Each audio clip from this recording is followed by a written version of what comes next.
آج کا عنوان ہے نبی علیہ السلام کی ختم نبوت کا اظہار کرنا اور اس کو ذہن میں بٹھانا، اور اس صدی کا اور پچھلی صدی کا جو ایک بڑا فتنہ تھا مرزا قادیانی کی جھوٹی نبوت، اس کو کھولنا۔ آپ غور فرمائیں کہ دنیا میں بڑے کذاب آئے، بڑے دجال آئے جنہوں نے نبوت کے دعوے کیے، لیکن کسی کی نبوت کا دعویٰ 1 سال چلا، چند مہینے چلا، 10 سال چلا، 20 سال چلا اور سب مر گئے، ان کے نام ہی ختم ہو گئے۔ یہ قادیانی بدبخت ایسا کہ 100 سال سے اوپر گزر گئے اور اس کی جھوٹی نبوت کا تذکرہ ابھی بھی کرنے والے کرتے ہیں۔ اس کے پیچھے راز کیا ہے، اس کو سمجھنے کی ضرورت ہے۔ اس کے پیچھے راز یہ ہے کہ یہ پودا فرنگی نے لگایا اسلام کی شکل کو مسخ کرنے کے لیے، مسلمان امت کو انتشار میں ڈالنے کے لیے، اور پھر انہوں نے اس کی پشت پناہی کی، اس کو پانی دیا۔ چنانچہ 3 طریقوں سے قادیانی بڑھتے ہیں۔ ایک، فرنگی لوگ مسلمان ملکوں میں جو حکمران ہوتے ہیں ان پہ دباؤ ڈال کر ان کو کہتے ہیں کہ تم اپنے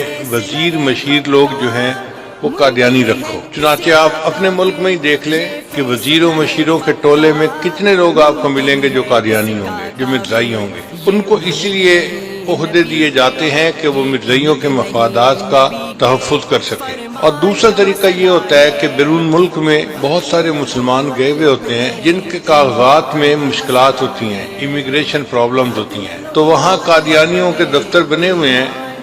یہ ایسے کسی بندے کو بلا کر اس سے کہتے ہیں کہ بھئی ایک فارم بھر دو، ہم آپ کی پریشانی دور کر دیتے ہیں۔ وہ سادہ مسلمان، ان کو پتہ بھی نہیں ہوتا کہ ہو کیا رہا ہے، وہ فارم بھر دیتے ہیں اور ان کے جو آقا ہے فرنگی وہ اس مشکل کو دور کر دیتے ہیں، مگر کاغذوں میں فرنگیوں کی تعداد بڑھ جاتی ہے۔ میرے تعلق والے ایک میاں بیوی تھے، UK میں رہتے تھے، وہ ہر دوسرے چوتھے دن فون کر کے کہتے تھے جی کہ ہمارا امیگریشن کا پرابلم ہے، آپ دعا کریں۔ کئی مہینے تو میں بھی دعا کرتا رہا، پھر ان کا فون آنا بند ہو گیا۔ بہت دنوں بعد انہوں نے فون کیا تو میں نے اس صاحب سے پوچھا بھئی پہلے آپ دعا کرواتے تھے، آپ کے کام کا کیا بنا؟ کہنے لگے جی میرا مسئلہ حل ہو گیا، مجھے تو پاسپورٹ ہی مل گیا ہے۔ میں نے پوچھا وہ کیسے؟ کہنے لگا یہاں ایک دفتر بنا ہوا تھا، انہوں نے مجھے کہا کہ یہ تمہاری اتنی چھوٹی سی پرابلم ہے، تم ہمارے پاس آؤ، ہم تمہارا کام سیدھا کروا دیتے ہیں۔ انہوں نے ایک فارم بھروایا، مجھ سے سائن کروائے۔ میں نے پوچھا فارم پہ پڑھا تھا لکھا ہوا کیا ہے؟